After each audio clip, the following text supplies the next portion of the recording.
മൂന്നാം കേരള യാത്രയുടെ പുതിയ അപ്ഡേഷൻ വീഡിയോക്കായി ഈ ചാനൽ സബ്സ്ക്രൈബ് ചെയ്യുക, ഷെയർ ചെയ്യുക, കമൻറ്റ് ചെയ്യുക, ലൈക്ക് അടിക്കുക.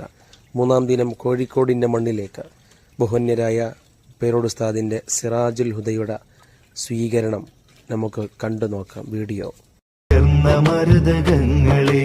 മുത്തുനബി വഴിവരച്ച സത്യസ്നേഹവീതിയിൽ സമസ്തയെ നയിച്ചിടും തണൽ മരങ്ങളെ.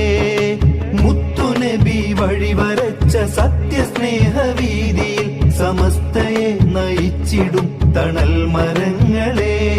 സമസ്തയെ നയിച്ചിടും തണൽ മരങ്ങളെ. 100 വർഷവും കടന്നൊരീ പ്രകാശദാ